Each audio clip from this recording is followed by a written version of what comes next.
Hello, welcome back to the Living Process. My name is Greg Madison, and this time my guest is Professor Salvador Moreno López. Salvador teaches focusing and focusing-oriented therapy in Mexico. And we talk, of course, about how he discovered focusing, which every time I ask that question, I'm surprised at the various ways that people kind of discover the world of focusing. And he talks about teaching himself focusing and then finally meeting Jean and Mary and sort of how he took it on from there. We talk a little bit about empathy and how to kind of learn or teach empathy. We spoke a bit about focusing oriented therapy and what I called nonverbal ways of working. And Salvador didn't like nonverbal because it sounds just like it's not something rather than it is something. And it's like the expressive body, the gestures, the noises. And also in Salvador's way of working, he uses chanting sometimes with clients, which sounded really interesting and touching to me. We also spoke a little bit about the kind of the social and political context within which therapy happens and within which clients live, and how to take on board the reality of people's lives and help them use psychotherapy as a way of finding steps, practical steps forward in their lives. So it was a very engaging conversation, and I hope you really enjoy it.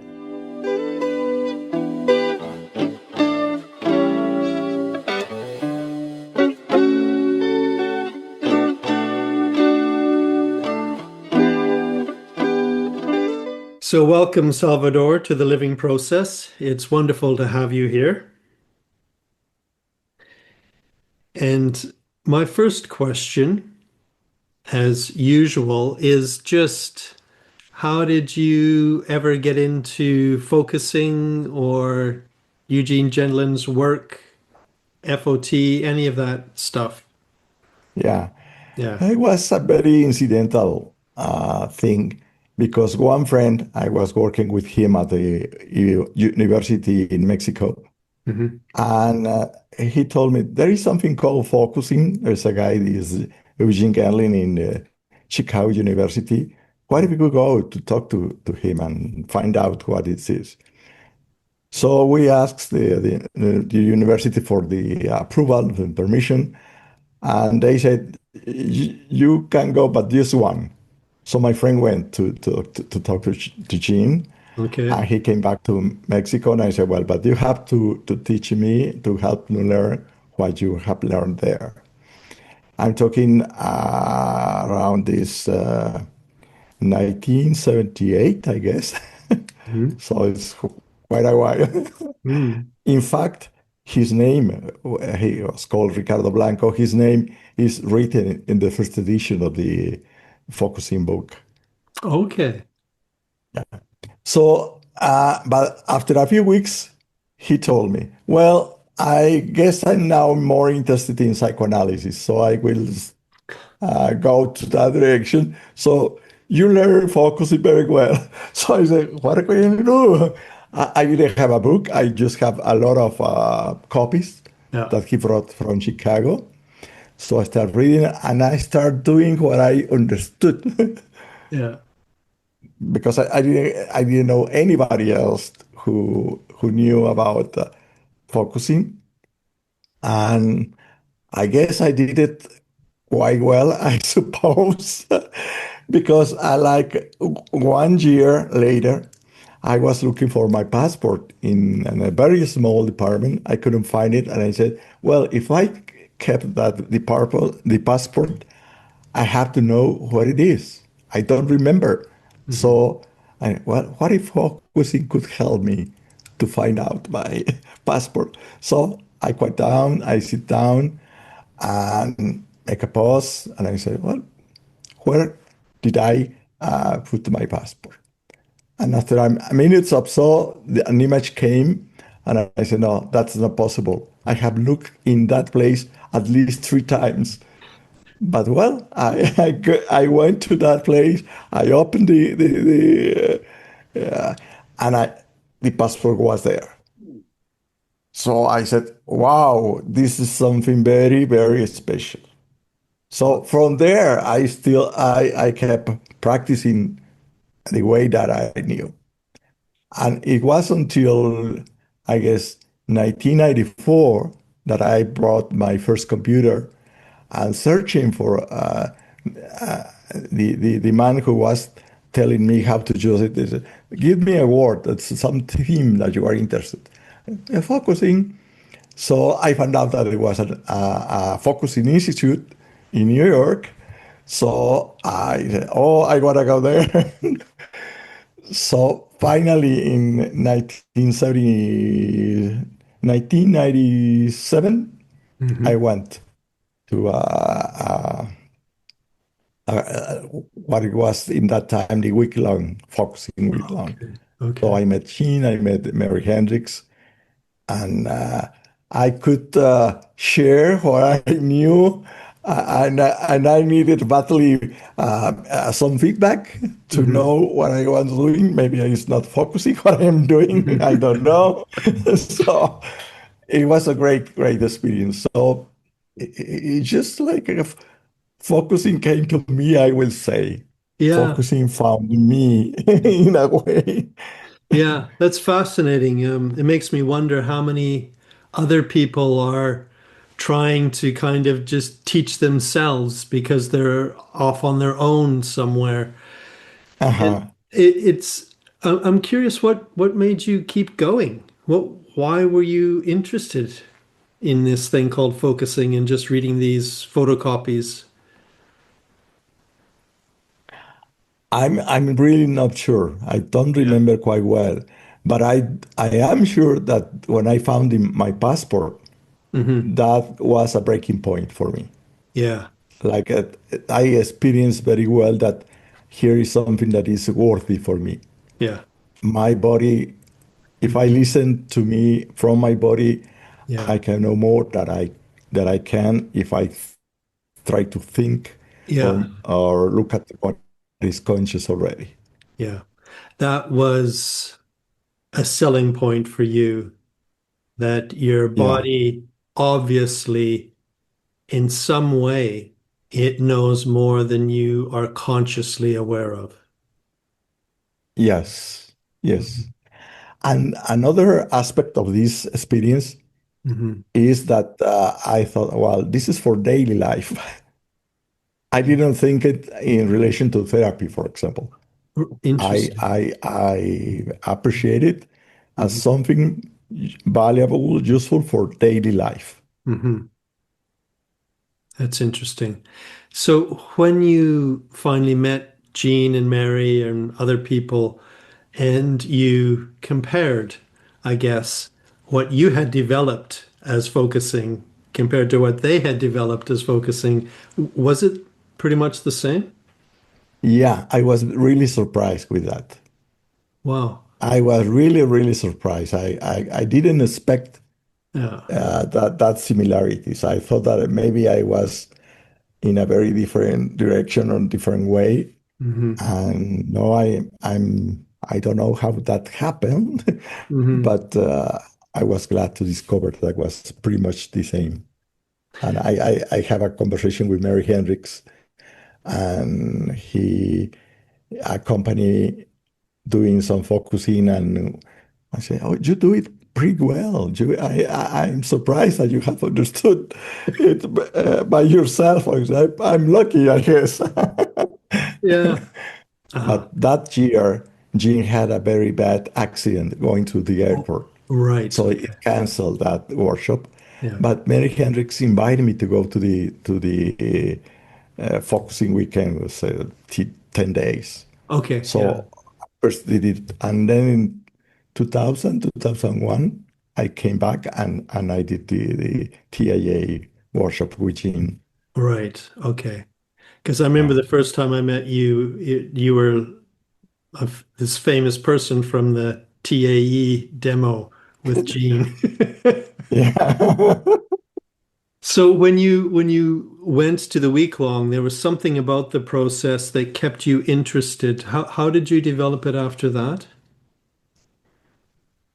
Uh, I start looking more to my therapy Yeah. sessions and trying to find out how could I improve or integrate some of the attitudes, ideas, Hmm.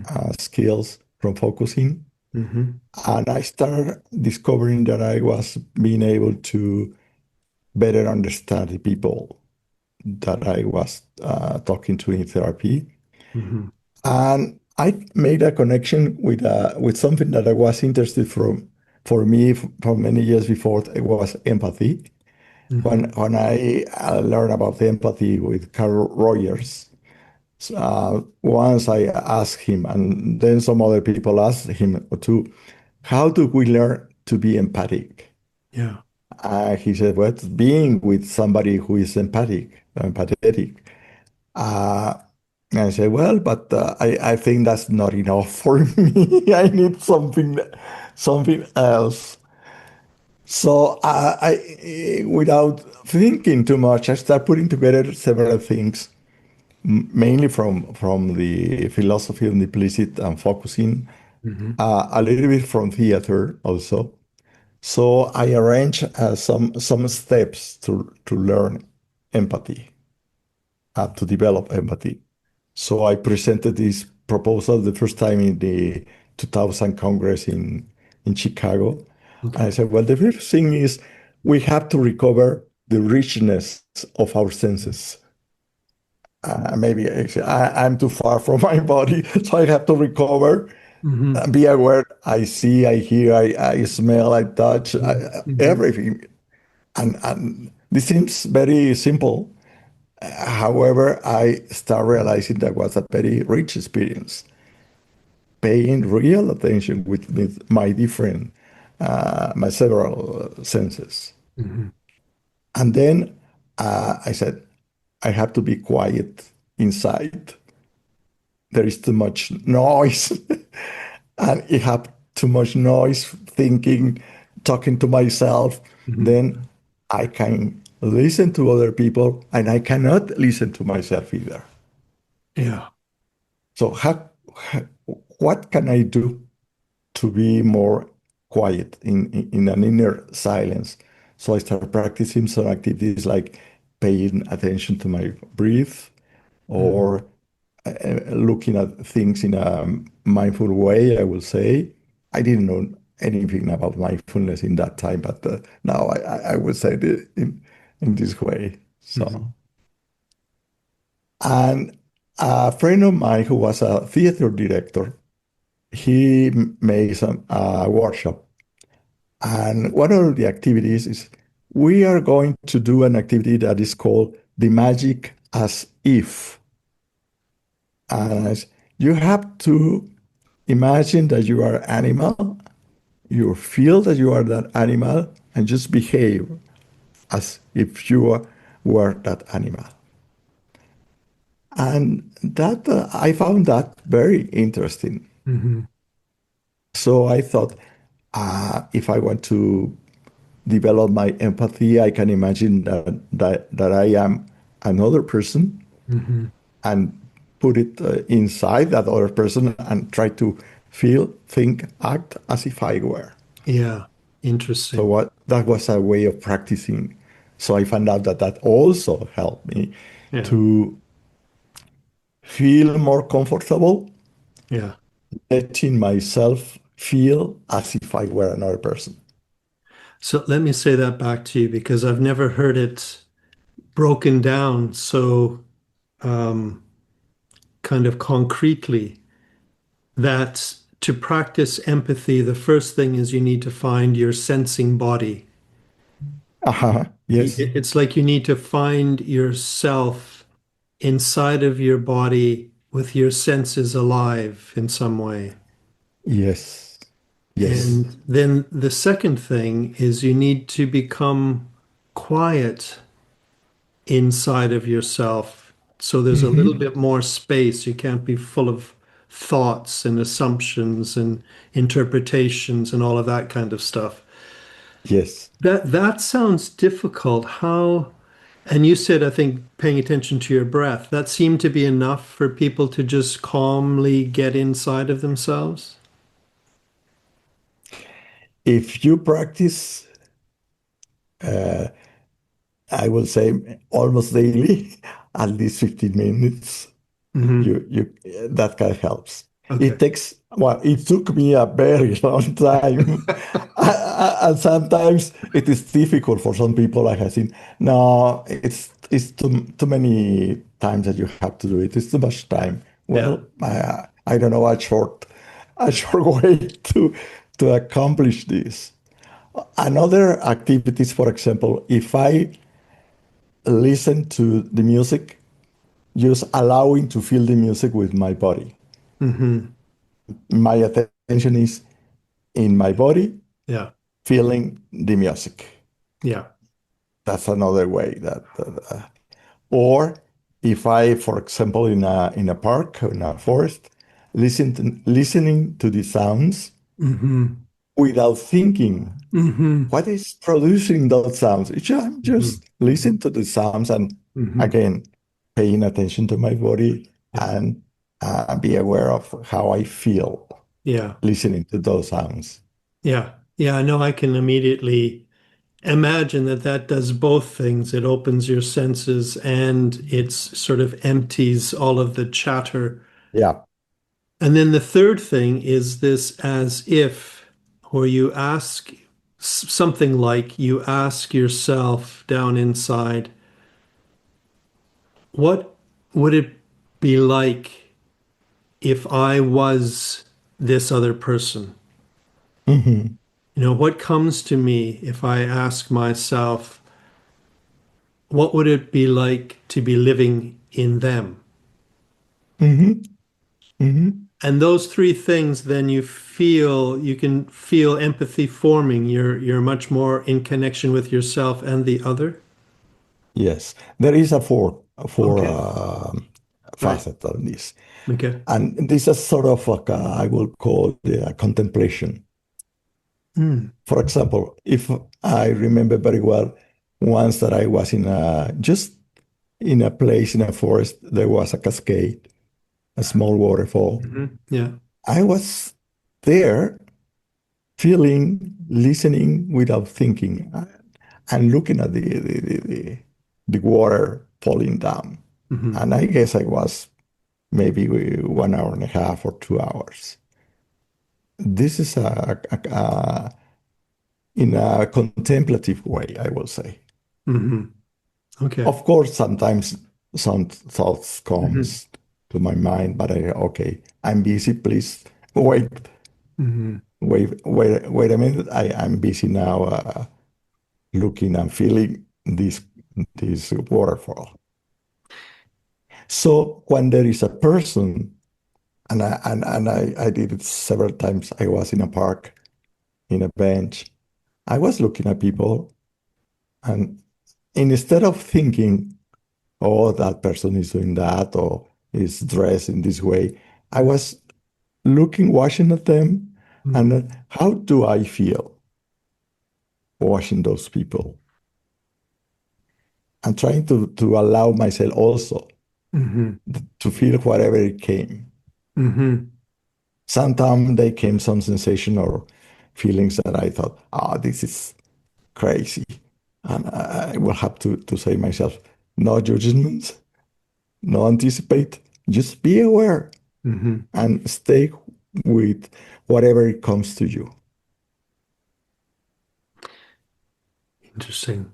I'm curious if that's the same because there's the one step where it's as if you're the other person, and then what you're saying Yeah. there is what comes to me in response to that person. Yeah. Is that the same? There, no, it's not the No. same because in the first one, Yeah. I intentionally I allow myself, even I can move and I speak as Hmm. if I were the other person. Okay. It's in a Yeah. more Yeah. active way, as in the theater. Yeah. Yeah. An actor has to go inside the character that he's presenting, and Yeah. I have to feel as if he were that character. Otherwise, you look at him and he's acting. He's not the character. Hmm. Hmm. So you can notice the Yeah. difference. Yeah. You have to become them. Yeah, yeah. Hmm. And in the second way, it's more like a contemplative. I am Hmm. Hmm. from here Hmm. outside, so to speak. But I am letting myself to receive and to sense, to feel Hmm. whatever I sense, watching and being with Yeah. that person in front of me. Yeah. Yeah. You're really sensing your response to that person's being in some way. Yeah. Yeah, that's interesting. I'm thinking immediately of psychotherapy and how both of those might be very important. Hmm. Hmm. So you began, as a second step, you began to integrate focusing into therapy. Yes. I'm curious, it sounds like you were integrating it mostly into a person-centered orientation. Is that right? Or was it? Yeah, it is. Yeah. It is right. Okay. Yeah. How did that But go? Was that easy or? there is also one personal experience that I think it is present here. Okay. I had been in many psychotherapy experiences. Hmm. I was very bad when I was young, so I needed badly. But this has given me the opportunity to experience psychotherapy with people with several orientations: Aha.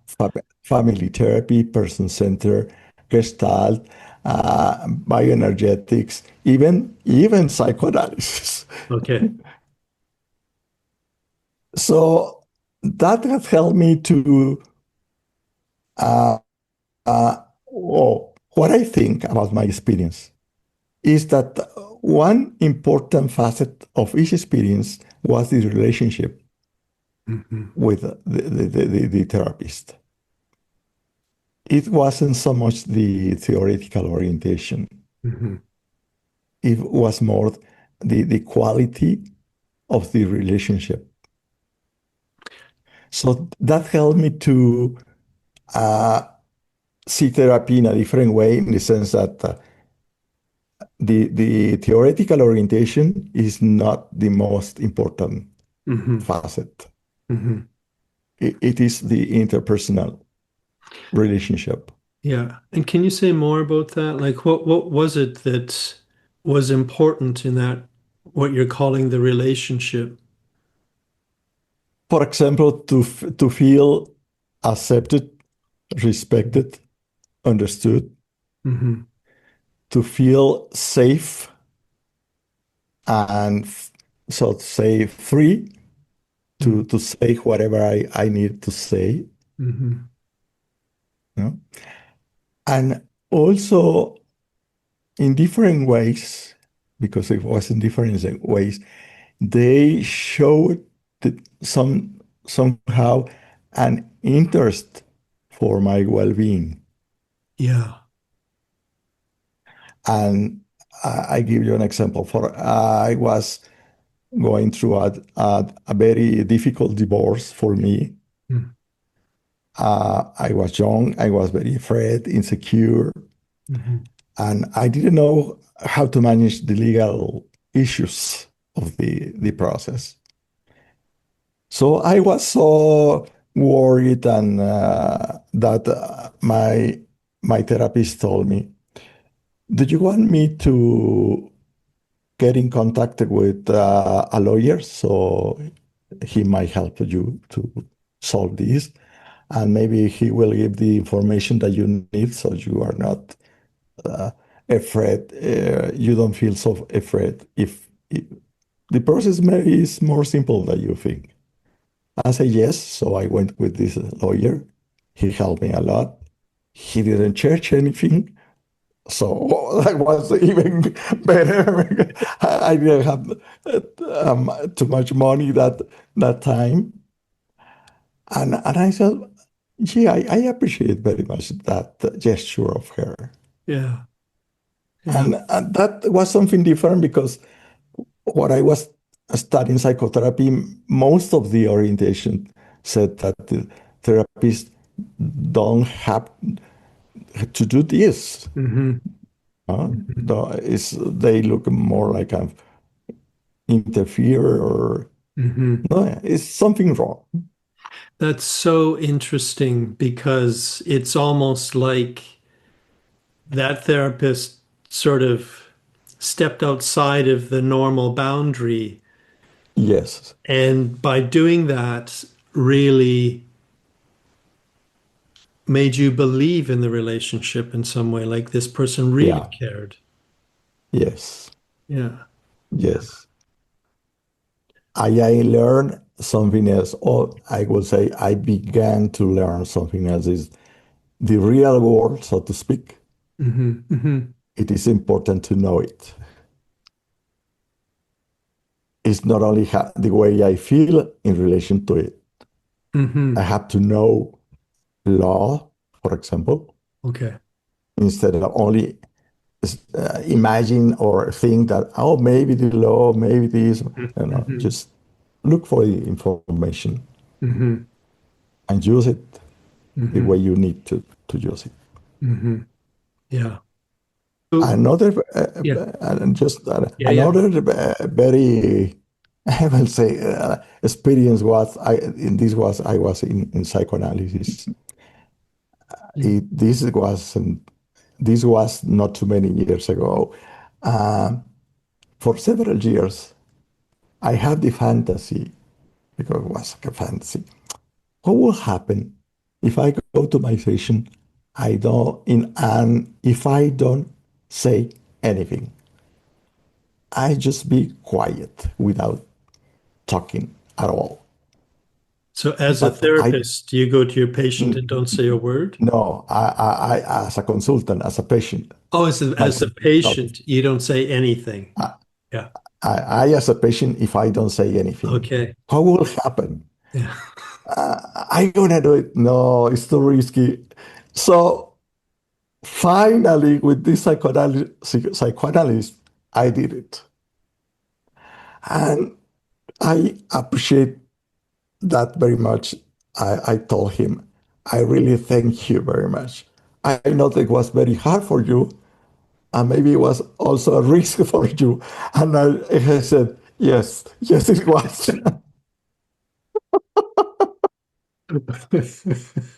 But it was a very liberating experience for me.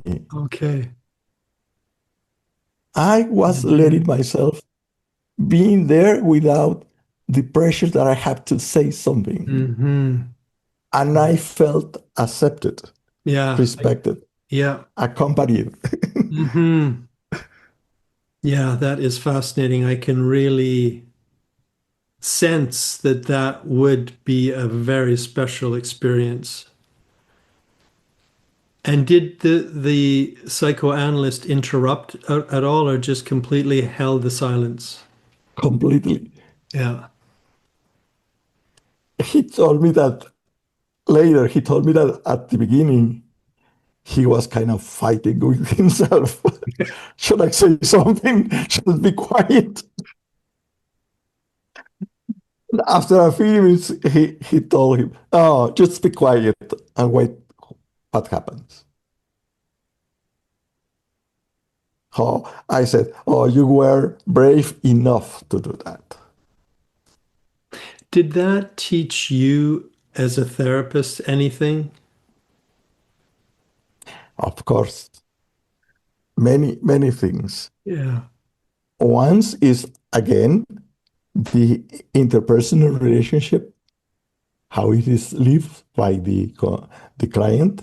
Hmm. It is very, very important, Hmm. more than words. Yeah. So even if there is no words at all, there is a lot that is going on that is moving Hmm. through the experience of being with somebody that is there accompanying you Hmm. without judging, without pressing. Hmm. And I also pay more attention to whatever I can feel accompanying a client through my own feelings and sensings in science, in silences. And I guess from here, I have come also to pay more attention to the voice, gestures, looks, Mm. movements Hmm. as ways of expressing and sharing in the psychotherapy process. And I even think that there are some uh, experiencing some felt senses that cannot be expressed through words. Hmm. They need to be expressed through sounds, gestures, movements, Hmm. silences. And even when there are words, the sounds, for example, and the gestures, they integrate the meanings of the words. So the words take their meaning also Hmm. from the tone of voice, from the movements and the gesture Hmm. that accompany the word when, alas, I now speaking, for example. Yeah. It's like the non-verbal medium of the communication is Yeah, very important. yeah. And I tell you something. I don't like too much the expression nonverbal because, Non-verbal. Okay. see, yeah, Yeah. nonverbal, because it sounds to me like it doesn't have a real name. It's Hmm. nonverbal, like as Hmm. opposite to the verbal. The Yeah. verbal has a Yeah. name, and this Yeah. is nonverbal. No, no, Yeah. no. I guess it's a body expression. Body I don't know. expression. I don't have a name yet, but I feel Hmm. more comfortable saying it's a body expression. Yeah. It needs a name, doesn't it? Yeah, yeah, Yeah. yeah, yeah, yeah. Yeah. Something expressive. So I want to just go back to that question about because you teach focusing to people, don't you? Yes, And do you teach therapists as well? yes. Okay. So I'm curious how it was to integrate what you were developing and learning from focusing and your own therapy experiences into teaching.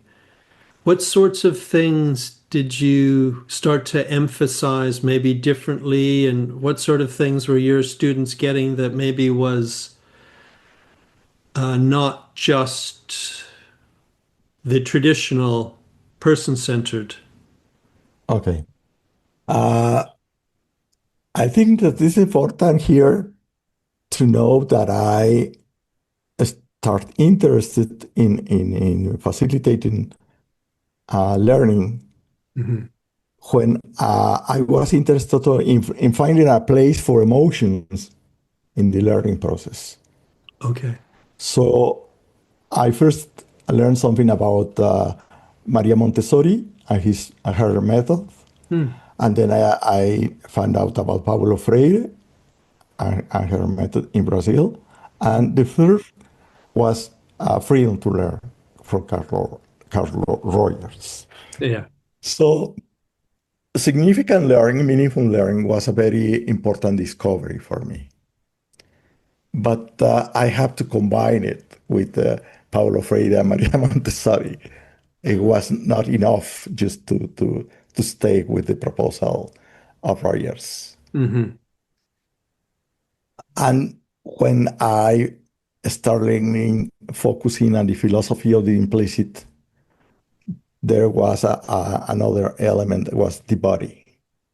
It has to be an embodied learning, you know, in meaningful in an emotional way, but also meaningful in a more embodied way. Yes. So I start facilitating the learning of focusing, following the steps that Jean describes. But I also find out that some people seems to take that as a recipe. So it seems like they have to go step one, step two, step three, and then you said, no, you can go, no, because I have done the step four, so I have to go back to step four. I thought that wasn't a good idea because the procedure was more important than the intention Yeah. and the process that was trying to promote. So then I realized that that proposal, as I understood, Jean made it as a to help other people to learn focusing. It's a pedagogical or didactic proposal. Yeah. So that means that I can follow if it is useful, or I cannot if it's not. So I decide to open to other ways. See? And I say, for example, what is involved in focusing as a way of listening to yourself in your body and expressing from your body? As I said before, in relation to empathy, well, one thing is to pay attention to your body. And here, different persons are in different situations. No? I remember a woman who I asked, how did you feel? I don't know. What did you feel in your body? I don't know. Well, do this. And she did it. How do you feel this? I don't know. Ah!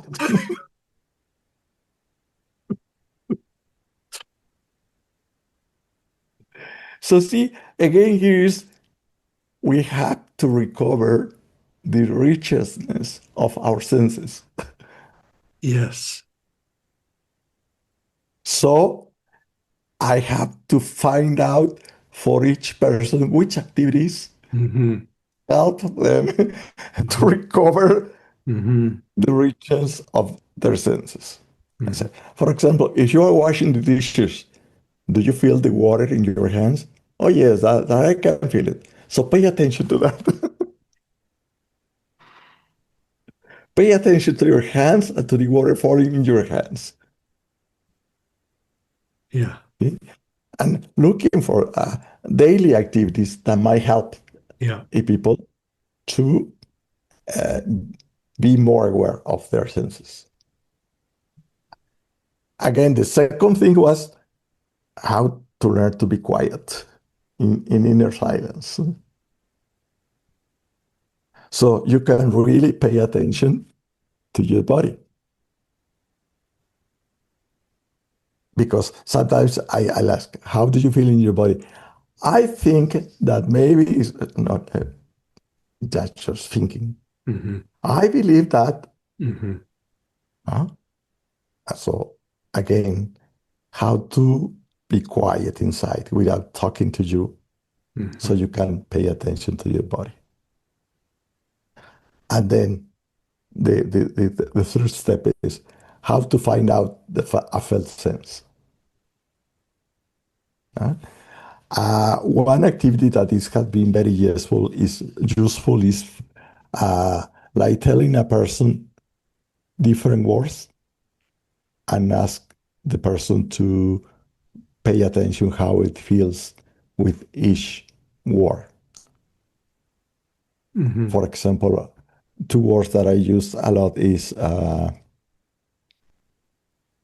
careful trust. So that Yeah. brings very, very different feeling Mhm. sensations Yeah. Immediately. immediately. I have done this in groups. It's a very interesting experience because each person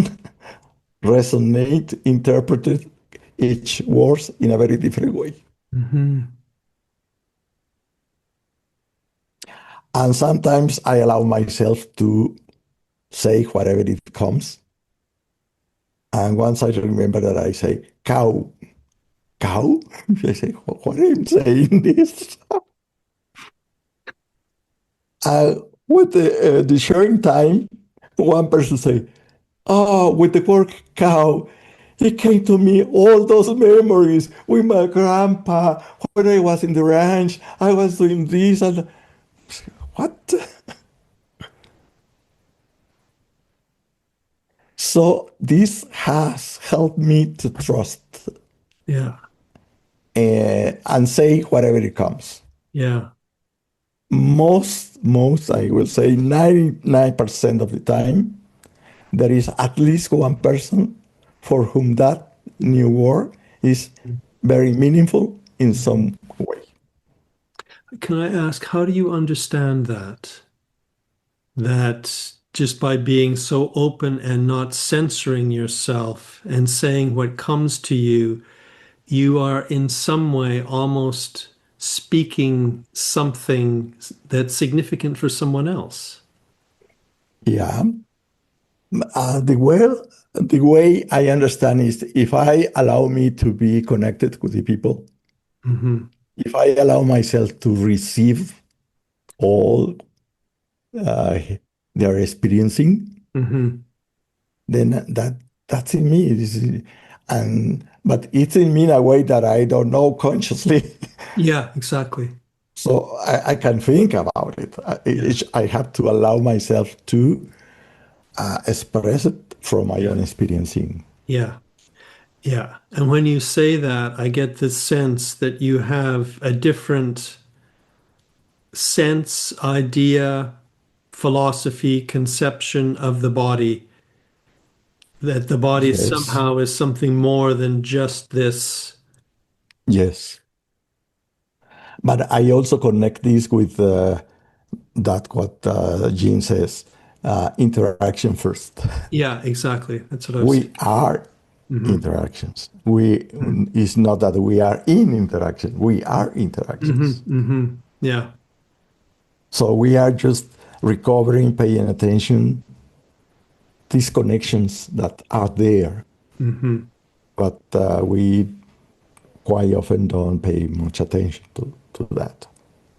That's interesting because if we go back earlier in the conversation when we were talking about empathy, and I was maybe mistakenly making a distinction between it's as if I'm the other person when you're really being the other person, and that that's different from having a felt response to the person. Yes, What you're saying now makes me think, well, it's not quite that clear cut because you and the other right. person are not totally separate to begin with. Yes, yes. Yeah. I said so before in the context of a learning group to develop empathy. Uh-huh. So you might emphasize that Hmm. in that Hmm. way. But I agree with you that they are not separate Yeah. Yeah. in the real relationship I Yeah. Yeah. to integrate. Yeah, Yeah. And I guess that's why your experience with the psychoanalyst was so significant. It wasn't that you were two separate beings being completely yeah, silent with each other. Something yeah. was happening in the silence. Yes, yes. I'm curious too, you were mentioning the Montessori and the Freya. Freire. Yes. Yeah. How do they had some influence in the way you were teaching? Well, in Montessori, Yeah. They give a lot of freedom to Okay. children to Hmm. move, but they have materials to work with. Hmm. And they emphasize a lot the daily life. So that's one thing that I said, yeah, you have to be connected with the daily life. It's not something separate from daily life. Yeah. And Freire, he said, the all education is social. We educate with each other. I don't educate someone else.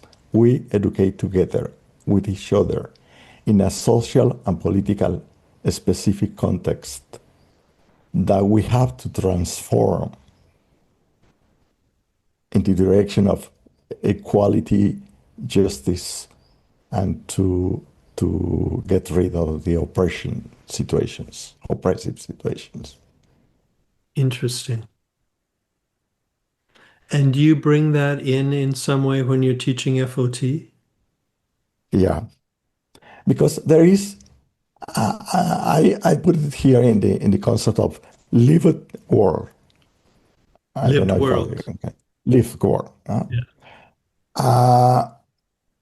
Sometimes, yeah, I am in psychotherapy with a person. The person is talking about he's living in a real situation Hmm. with persons in a social context, with an economic situation, with political issues. Hmm.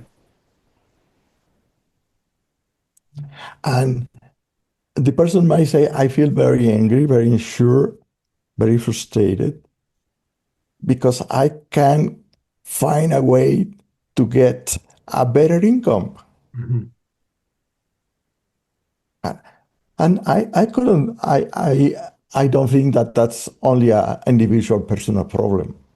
Or you have to work harder, Hmm. or you have to make a better effort, or you have to look for in other places.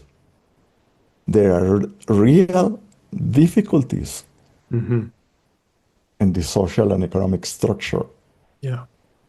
that make almost impossible for a person to get a better income because quite often those people work many hours a day Hmm. or they have two or three different jobs to get up a better income, but it's not enough. Yeah. So I said we have to reflect, to think, to analyze also what is going on there. Otherwise, people sometimes feel guilty Yeah. Yeah. Yeah. or there must be very wrong in me because I'm not able to get a better situation in my life. Hmm. No, it's not a personal guilt. It's a social structures situation that is making difficult for you and for many others. Hmm. And at the same time, we quite often hear the if you want, you can't. No, I want, but I can't because if I can't or not is not something that depends only in Hmm. myself, but Hmm. it's in the situation and the conditions that are around my living. Yeah. There is a reality of social life as it's constructed Yeah, that creates obstacles that are real. yeah. Or for example, I have heard this with several women, for example, that in a process of divorce, in a violent relationship, Hmm. one of the threats are that if you divorce from me, say the husband say, I will take the kids from you. The kids will stay with me, and you won't have any chance to relate to them. Hmm. So for that many women, that's very threatening situation. Yeah. So they think, well, I don't have any other alternative, but I have to stay here, even if my husband hits me or inflicts some different harms.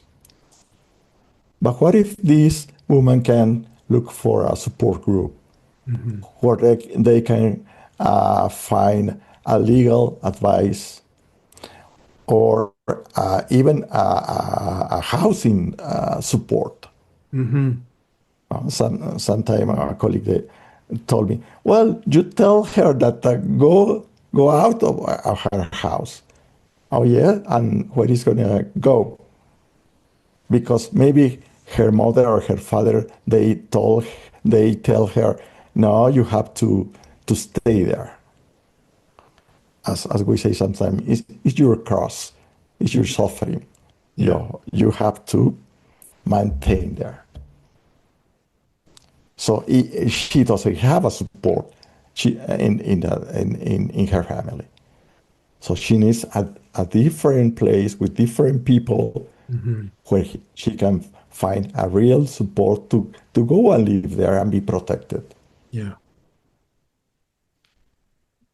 So you would, I totally agree with you, but I'm just noticing that you would include as part of your, maybe part of your responsibility as a therapist is to know a little bit about the realities of the world. And even if you don't know specifically what kind of advice to give, you take Hmm. seriously that there is a reality being lived outside of Yeah. your office. Yes. Yeah, yeah. Can I ask, does that, I know for myself and colleagues that there's a time when if you're working with especially people that are in an underprivileged situation for a while, it can feel like it's not enough to be seeing them once a week in your office, doing what you can to support them and help them perhaps find a way forward in their lives. There comes a point when you feel like you want to participate in changing the reality that they're living in. And I'm wondering if you ever feel that as a therapist and as a teacher, professor, that you feel like a part of your work actually is outside of the consulting room and trying to change the world so that it's more equal or fair. Yeah. That's that's a whole issue.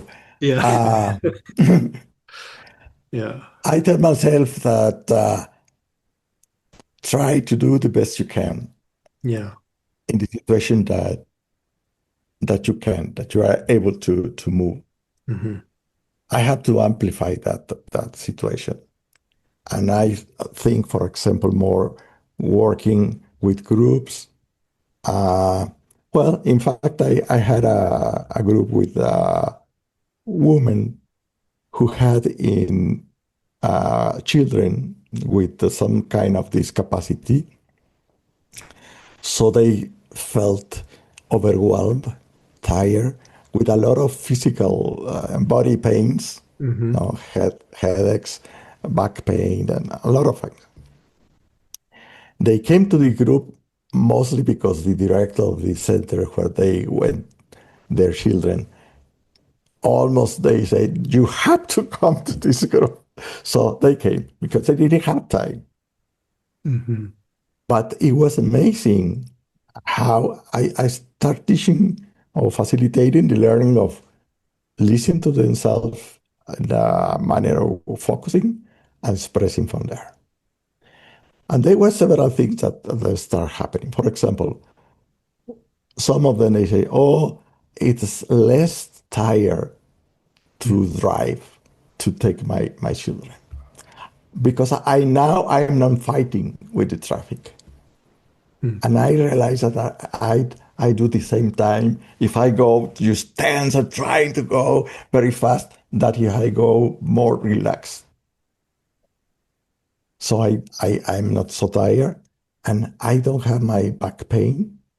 Hmm. Some headaches have disappeared. Yeah, oh, that's wonderful. And then another woman came and said, oh, I'm very happy because finally I did it. I went home. I took, I don't know, they were a recipient to put hot water. I took it to my room and I told my husband and children, for 15 minutes, I'm not here. You have to take charge of everything. Don't disturb me. So I went to my room. I put my foot in the hot water. I gave me a massage in my foot. It was a wonderful experience. Wow. There were years that I haven't done that because I didn't have time. Hmm. But I also discovered that nothing wrong happened. Hmm. House didn't uh, fall down. Hmm. My husband and my kids, they could manage whatever they need be to take care of. Yeah. So I gonna do this at least twice a week. Yeah. 15 minutes Yeah, for herself. yeah. Yeah. And a third action that also caught my attention. This woman said, last night my daughter was with her daughter trying to help her to sleep, but the child was very uncomfortable, crying, and my daughter couldn't find a way to help her. So I thought maybe I do something something similar to what we have done in the group. I help. So I said, my daughter, please let me stay with her. And I tell the child, let's put your hand over your stomach. You can feel how it moves. So let your attention just be in your hand and in that movement. See how it goes up and down, up and down. In 3 minutes, the child was slept. Wow. Not crying, she was sleeping very well. He said, I was very surprised. How I was more surprised because we never said, you can do it this with all Mm. other people. But she didn't. Yeah. She thought about it and Yeah. she found a better solution than yelling or fighting with the child. So I think maybe there are just small actions Hmm. because there are problems that are bigger. Yeah. Yeah. Yeah. But maybe to do this is better than do nothing. Hmm. Yeah. Well, I guess what I'm hearing is there's something about a group like you were offering that in different ways for each person was empowering. Yeah, yeah. Yeah. We're coming up to time, so I wanted to just ask if there's anything at the moment that you're particularly kind of passionate about or interested in or developing that you would like to mention? Yes, this attention to the voice gestures as a way of receiving the expression of the person, understanding how Hmm. she or he feels, it's very valuable. And it's also important to somehow let the person know that he can express through these ways. Hmm. Sometimes a person may say, I don't find words. Well, Hmm. maybe there is no words. Maybe there's a sound, a movement, a Hmm. gesture. Hmm. Look if any of those possibilities might help you to express whatever you are feeling. Hmm. And at the same time, I'm allowing myself also to express more in this way. Sometimes I don't say something. I just make a sound or a small chant or a movement. The other day, I thought I was said something very meaningful to a person. And then she said, "Oh, that movement that you make with your hand, it was very meaningful to me because," and then she started. I was paying attention to my words, and she said, "No, the movement that you make, oh, it's okay." But that helps me to value Yeah. more these ways of expressions. Yeah. Yeah, that makes me aware that in psychotherapy, there's so much attention to the words, Yeah, so little attention to the manner of expressing. yeah. Yeah. Just finally, the other day with a consultant also, she was very depressed, and I say, um, "Do you mind if I chant a little bit for you?"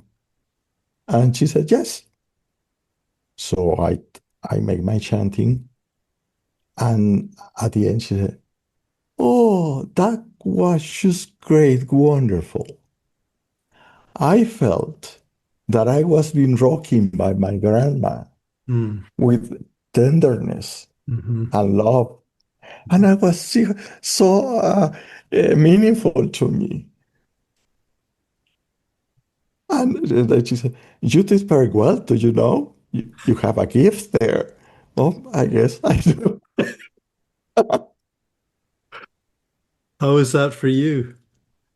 Oh, I just feel very, very emotional, Yeah, yeah, grateful also. yeah, yeah. And and also that makes me feel more confident. Oh, this is Mhm. something that I can do, that I Mhm. know how to do, and it is to share with others Yeah, when somehow it feels that it's a right moment to do it. yeah. And when you say chanting, is it a particular kind of chanting or? See, that's another way of doing this here is something that it comes in that particular moment with this particular person. Okay. So the once a person say, "Could you chant me that again?" Yeah, I'm sorry, because I am not chanting a song that I learned or Hmm. chant that I learned. I'm just letting myself chant. But I can do it in any way. So it's something that comes very spontaneously in the moment with Yeah, that person. yeah, Okay. yeah. Wow. Yeah. And here is a lot of experiences that we could keep talking for a long time. The important thing is that I have feedback from the Yeah. persons. Yeah. I hear that. That's very important and very valuable for me. Yeah. Yeah. And that has opened and broadened more the field. Yeah. That is so interesting.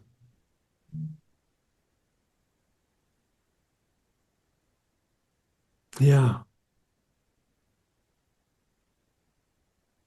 I wonder what's it.